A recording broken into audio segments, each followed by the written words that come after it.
Syria को Israel से दुश्मनी की भारी कीमत चुकानी पड़ रही है। कमांडर जुलानी, एर्दोआन और ईरान को भी दुश्मनी बहुत महंगी पड़ने लगी है।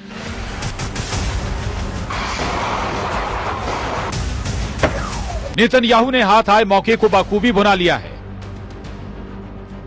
सीरिया में टेरर ग्रुप पर स्ट्राइक का बहाना बनाकर इजरायल दुश्मनों का दम उखाड़ रहा है। इजरायल के हमले हर गुजरते दिन तेज होते जा रहे हैं, विध्वंसक होते जा रहे हैं। नेतन्याहू आर्मी ने बशर अल असद की बनाई सीरिया फोर्स की टोटल तबाही का सैन्य अभियान चला रखा है। 9 दिसंबर से शुरू हुए सीरियल हवाई हमले में इजरायल ने सीरिया के सभी टेरर ग्रुप को तो जमकर पीटा ही है, साथ ही दुश्मन देश के सैन्य बलों को बर्बाद कर दिया है। कमांडर जुलानी के असद सरकार के तख्ता पलट के बाद से इजरायल के हमलों में सीरिया का 85% एयर डिफेंस तबाह हो चुका है। इजरायल की एयर स्ट्राइक में सीरिया के 85% से ज्यादा एयर डिफेंस सिस्टम कबाड़ बन चुके हैं। सीरिया एयरफोर्स के 107 एयर डिफेंस कंपोनेंट्स और 47 रडार बर्बाद कर दिए हैं। हथियार डिपो को निशाना बना सैकड़ों मिसाइल, 27 लड़ाकू विमान और 24 हेलीकॉप्टर के परखच्चे उड़ाए। इल्टाविया में नौसैनिक ठिकानों को भी निशाना बनाया, जिसमें सीरिया के 15 नौसैनिक जहाज तबाह हो गए।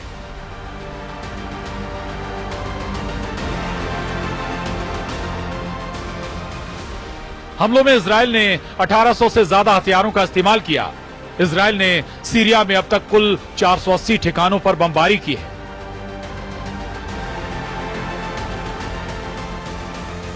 सीरिया के हालात पहले की तरह हैं। फर्क बस ये आया है कि दमिश्क में बशर की जगह अब कमांडर जुलानी की बादशाहत है। इजरायल के भीषण हमले के बीच कमांडर जुलानी ने सीरिया में गोलीबारी कर जश्न मनाने से अपने लड़ाकों को रोका है। हालांकि जुलानी को अंदाजा नहीं है कि नेतन्याहू का अगला टारगेट क्या है। एक तरफ कमांडर जुलानी फौजी लिबास उतारकर सीरिया की सत्ता संभालने के सब्जबाग सजा रहे हैं, दूसरी तरफ नेतन्याहू के वॉर प्लान ने ईरान को थर्रा दिया है।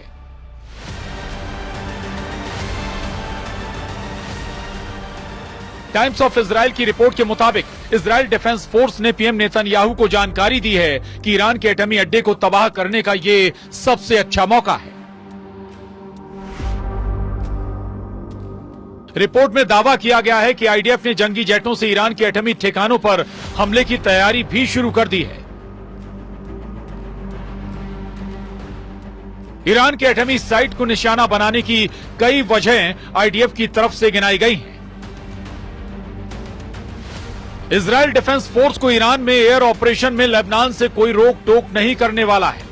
सीरिया की एयर पावर को खत्म करके इजरायल को दूसरा सेफ रूट ईरान को दहलाने का मिल चुका है।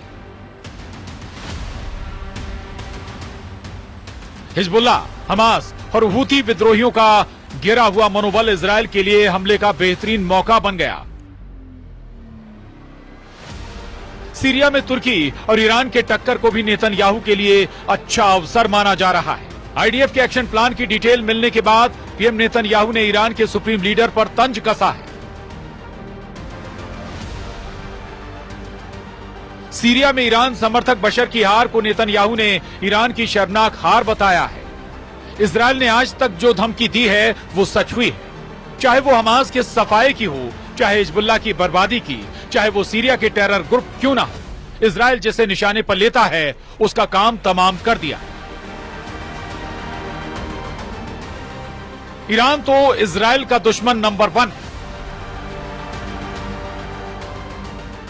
तमाम फसाद की जड़ को नेतन्याहू उखाड़ फेंकने के लिए तैयार है।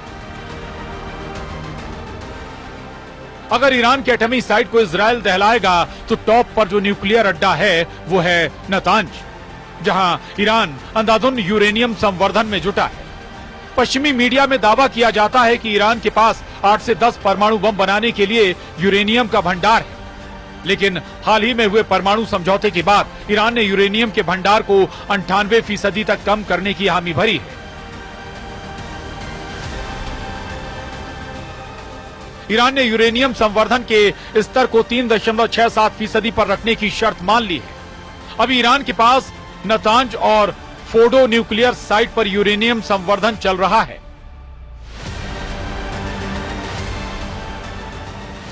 एटम बम के लिए दूसरी सबसे अहम चीज है सेंट्रीफ्यूज। ईरान के पास 20,000 सेंट्रीफ्यूज होने का अनुमान है।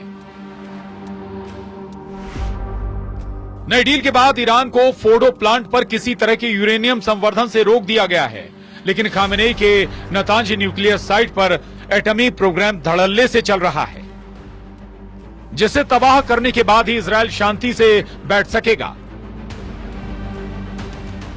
हालांकि ईरान के न्यूक्लियर साइट पर हमले के बाद एटमी युद्ध का खतरा सभी हदें पार कर सकता है। पश्चिमी देशों ने भी इजरायल के इस प्लान का पहले ही विरोध कर रखा है।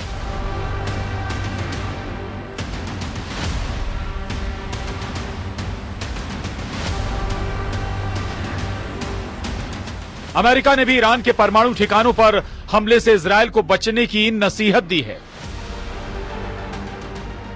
मगर यह भी साफ है कि इजरायल कभी अपने दुश्मनों को बख्शता नहीं।